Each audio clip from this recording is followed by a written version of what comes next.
uprisings across the region. However, with the significant amount of interest in the presence of the gentleman sitting beside me, we're going to focus a little bit more tightly on the situation in Lebanon.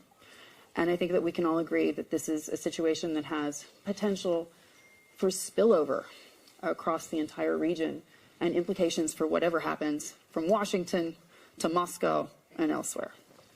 When we think about what happens next in that country, a lot of concern, not just from folks inside Lebanon, but also for international investors. CNBC, obviously, the biggest financial news network in the world, something we watch very, very closely in terms of the numbers. The greatest thing about doing financial news is numbers don't lie. And unfortunately, in Lebanon, the numbers do not add up. Before we get started, I want to take a show of hands. 24 hours ago, a new government in Lebanon was formed. Can I see a show of hands of who in this room believes that this is a government that is actually going to be able to address the challenges as significant as they are in Lebanon today? Who believes that this is going to get it done? There is one hand in this room. Did I miss any? Two, maybe one, maybe two. This is incredible.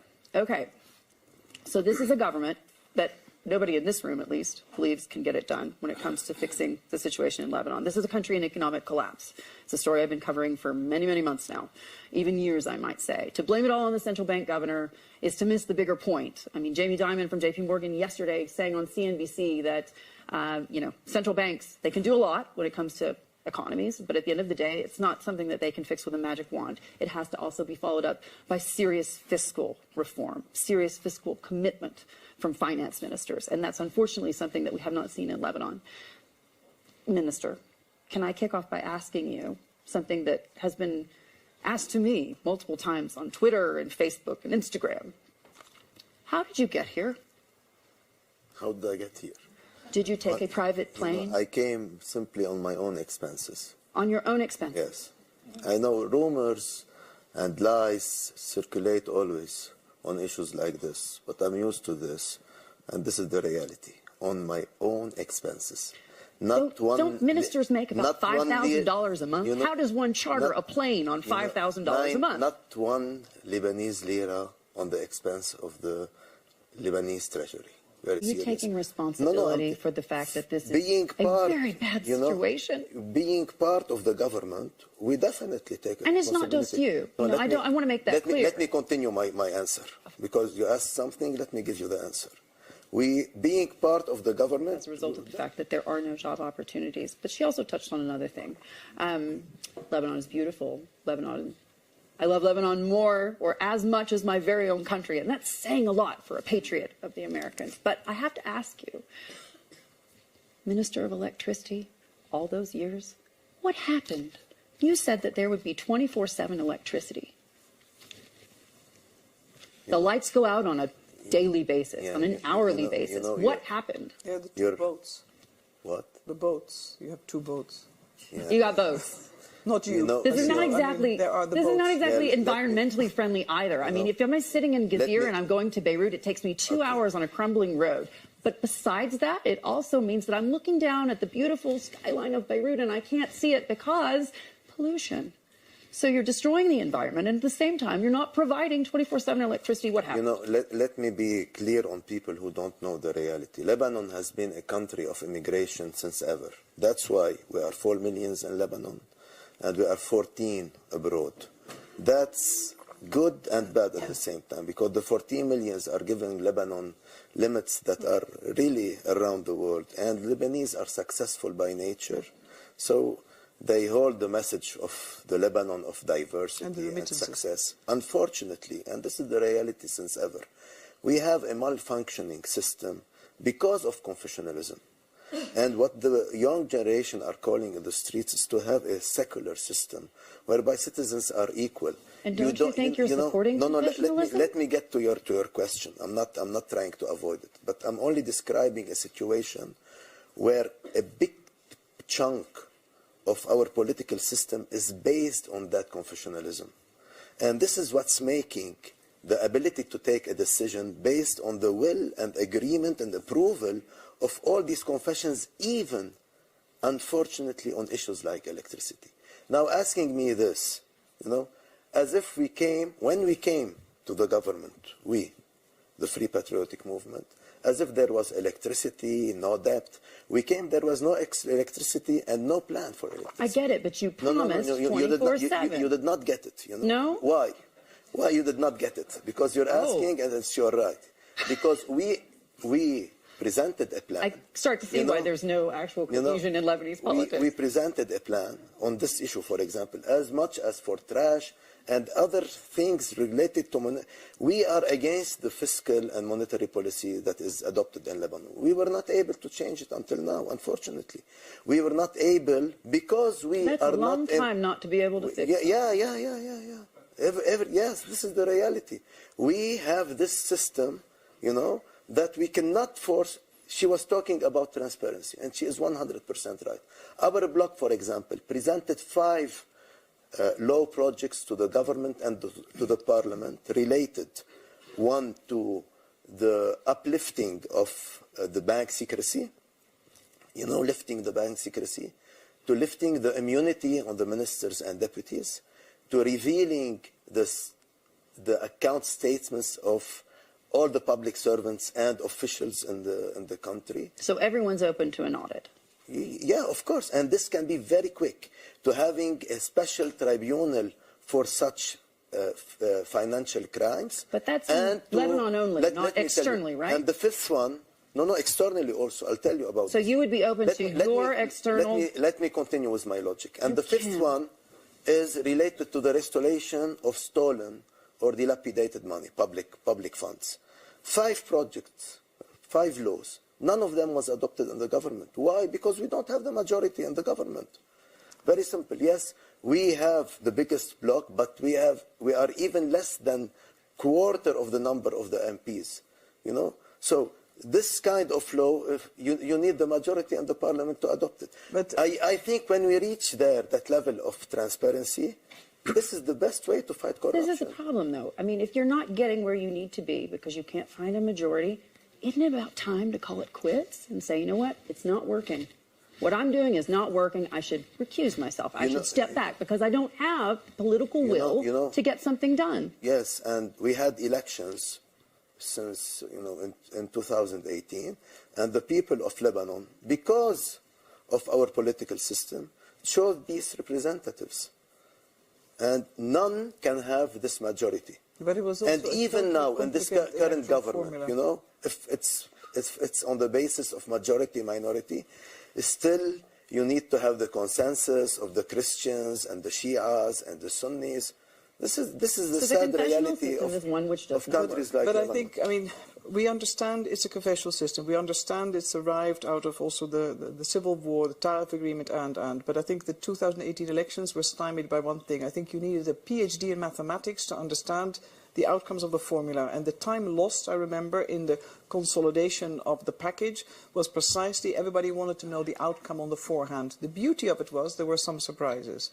But the system reconsolidated itself. The second part is consensual is fine, but all the discussions, like most coalition governments, be they non-sectarian, means that people come often to political compromises, then they present it to Parliament and hopefully it passes.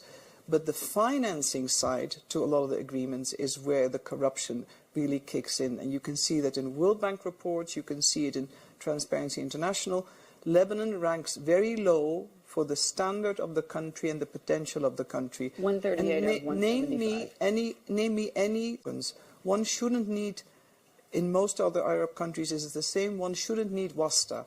Wasta is the total sign of poverty of the state, whereby only if you have means, access, influence, and a counter-offer, you are someone. If you don't have that, you are totally doomed. This is a measure also of where political parties in any country and situation need to be heading towards.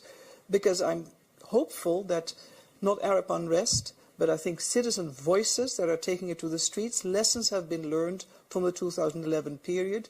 Look at Algeria, look at Sudan, and I believe in Lebanon too. People are determined. They are very determined, and they do it in a civil and a peaceful way. in order to raise their voice and seek to influence. Is it a tough calling? I am sure. But is it a worthy cause to seek to transform your country, to uplift? Certainly. And I think in all countries, all of us, anyone, be they out of government, in government, we need to earn the responsibility to govern, to be in government every day. In the world today. The last time you were here at the World Economic Forum, you spoke to a dear colleague of mine at CNN, and you said to her that you could teach the United States and the United Kingdom something about running a government when there was no government. You were essentially saying you didn't need a budget. You didn't need all of this, these extraneous variables. What I would say to you is Boris Johnson was reelected in a landslide. And Donald Trump, whether you love him or hate him, has created an incredible economy in the United States. What could you teach them? What have you created in Lebanon today? Well, this is not precise. An economic disaster. Let me tell you what I said. Economic disaster, and sir. what is the reality? The reality is that we came to these two governments where we had 12 years of no budget in Lebanon. And we adopted in these 3 years, 3 budgets for the first, this is unfortunate, but this is true.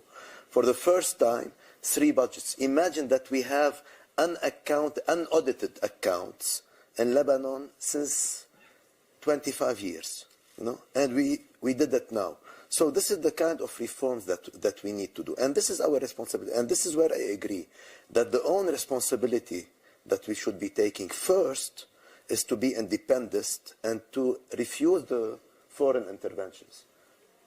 And this is, again, is our responsibility. But one cannot, refuse the fact that there are foreign interventions in Lebanon that are adding to the problem. You yourself, you mentioned in one of your reports the number of countries, a great number, you named them one by one, who have influence in Lebanon. You watch me on CNBC? Of course. Of course. And what's happening? Because I think that we can fix the problem not by foreign aid. First, this is why we have an opportunity now to reform for the first time. Do you think our historic system, opportunity? And the reason I ask this, it's a historic opportunity because at this time you have partnered with Hezbollah, which is a U.S. designated terror organization. And I understand they're a political party in Lebanon. But at the end of the day, this is a historic opportunity because as a result of maximum pressure, whether you love him or hate him, President Trump has put Iran in the crosshairs. And that means their economy is significantly diminished. Yeah. And that means the money to Hezbollah is significantly diminished. That means the money going from Iran to Syria is diminished. So you have a historical opportunity to diminish their influence in Lebanon. Can you do that today? Because frankly, a lot of people would like to see that happen before they actually help you with the economic situation you find yourself in. Yeah. And that could, in fact, change the game when it comes to $11 billion unlocking from the Cedar Conference, when it comes to U.S. help. And certainly the folks that I speak to in the Gulf are not going to help you if you do not get them out of your government. You touched on a very sensitive issue. I know. Which is very important. Spectre of possible civil war, particularly in Lebanon, has been waged all the time for people to actually stay home. And this doesn't work anymore with young people, young generation. All these new generations are actually blaming their parents that they stayed in the mindset of the fear, which is very understandable because it's still fairly recent and it's been a very traumatic period in Lebanon's history. But the second generation, the second wave now of what we see of citizens claiming their rights to dignity, normal life, security from the state, and in the case of Lebanon too, of course, the big issue that no other actor should have arms outside the control of the state, only the Lebanese armed forces, that's particular to Lebanon. All these are issues that cannot be washed away. Corruption is endemic, but it's also a symptom of a bigger system failure. And I think that's the thing. You can handle corruption, but you need to tackle all the other arms and organs of state, how it's done, how it's managed. That's a big reform agenda, but that's bigger than only the financing. And CEDRE is the solidarity and support of the international community with Lebanon in particular to say we are with you. But to decide who will rule and who will govern. In my position as foreign minister, I gave much more time on the immigrants and on bringing them back to the country, connecting with them. And under my term, it was for the first time that the Lebanese abroad had the right through a law to recuperate and restore their Lebanese nationality, and more important, to vote abroad.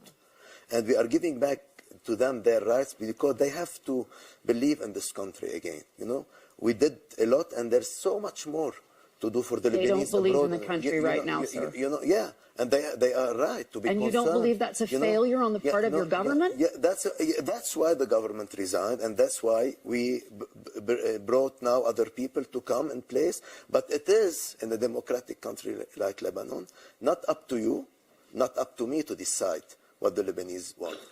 Or else we will be making the mistakes that were made in Syria, in Iraq, and all of the region. Jobs. We cannot have a country without agriculture, without industry, based only, you know, on being... How many years have you had that to create that? How many years have you been in government to help create that narrative? We have to start it. We're going to start it now, not the... How many years have you been in government? This is our policy. This is what we've been fighting for since the beginning. You know, there was policies in place neglecting agriculture, neglecting industry, and now this is why we had for the first time a study from McKinsey to have this, you know, this mitigation towards having a productive economy. It will take time, yes, but let's start it.